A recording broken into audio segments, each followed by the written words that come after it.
you have an obligation. We're all keepers of this great game we call football.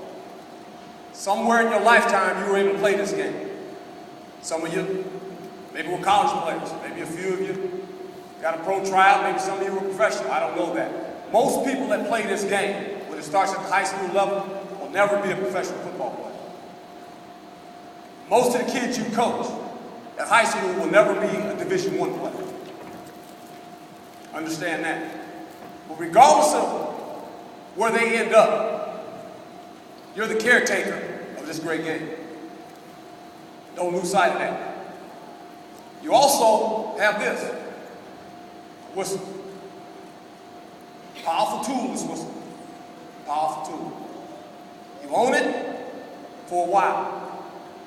I tell players and coaches all the time, when you're a coach, you get to rent the whistle. You rent it, doesn't belong to you. When you're a player, you rent the jersey, doesn't belong to you. Eventually someone else will wear that number unless they retire. Someone else will have this whistle once you retire. Most of the time when you coach, as we well know, you never leave on your terms. That's okay. That's part of the deal. So you can't take it personally. Because coaching this great game is about the game of football. No coach, no player is bigger than this game. It's the greatest game ever invented, in my opinion. You look at it now, in today's world, it's all we talk about. The station I work for, we talk about pro football 365 days out of the year. Now you guys who sit in these seats, I don't know what your aspirations are. I don't know if you want to be a college coach. I don't know if you want to be a pro coach. That's all on you. That's the road you'll travel. But I do know this. High school football is the backbone of football, period. Started with me a long time ago. Still remember my high school coach, Dan Allen. Still lives in the same hometown. Doesn't coach anymore. He was so good, coach, he became the mayor of Monterey. How about that? I remember my pro coach, Dick Vermeil, that man sitting right there. You have an obligation as a football coach. Here's your obligation. You can sit here and say, I've won 25 championships. We have all these stats. That's great. Is the game of football going to be better because you coach that young man that you're coaching? Did you teach him how to be a good man? Because one thing I know, if you teach him how to be a good man, he'll be a good football player. Because he'll make good choices. We all sit here with the same thing in common. We're a collection of our choices. You chose this profession. Didn't choose you. You chose to be a coach. Coach talked about last night. It's fun when it's all good. A lot of fun. It's a whole lot of fun when you're winning games. Flip side. You have the ability to mold young men. Most of them, after they graduate from high school, most of them, about 95% of them, that's it. That's all the football they'll ever play. You make a great impact on young people's lives. Some of you guys are fathers. Not only of your children, but the guys you coach. That's part of the deal. I'm privileged enough the last couple of years to coach the Under Armour game. High school All-American game here down in St. Pete. A lot of great athletes come through there. Division I players. Got a couple of Knicks kids that I've coached in that game last couple of years that are coming to Alabama. Some of you guys have coached these kids. That's the cream of the crop.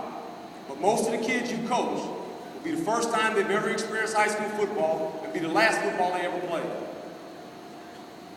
Will you make them a better man? And maybe in their lifetime, they want to become a coach. As Coach said, they want to emulate you. It's very important. So don't lose sight of the power of this whistle. Now, you know, this coaching, I don't know, I'm old, I guess. I remember coaching.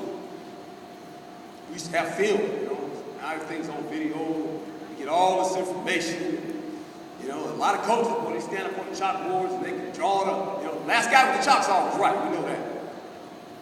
Last coach with the chalk's always right. Chalks it up on the board, does all these things. Yeah, coach, he just baffles you with all this information.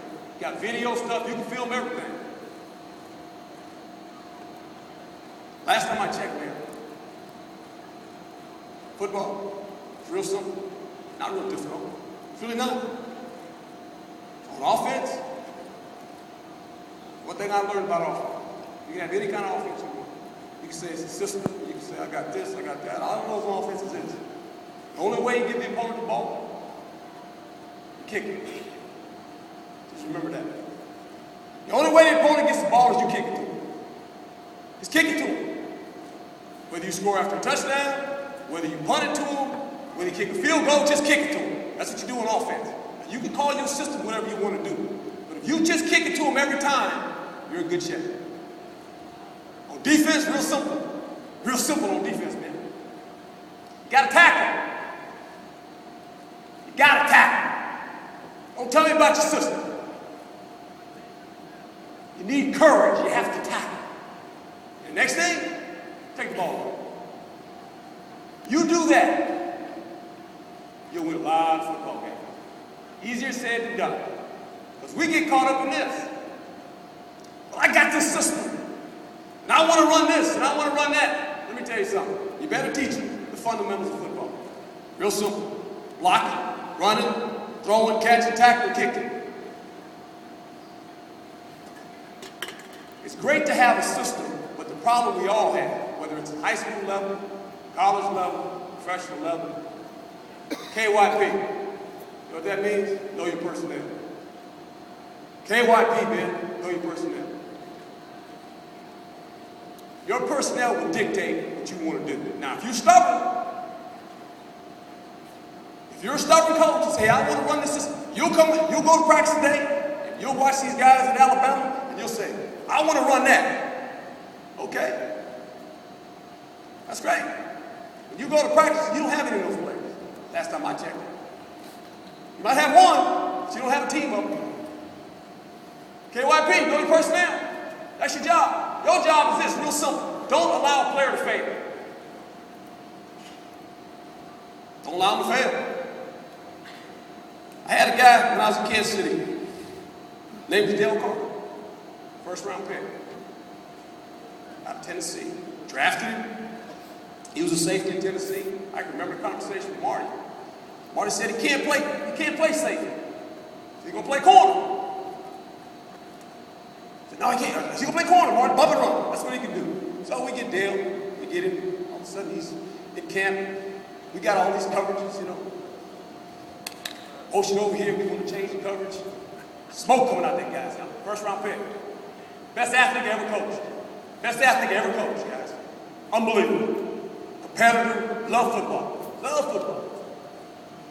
But after about the first week, that cat's helmet is just smoking. He can't figure out nothing.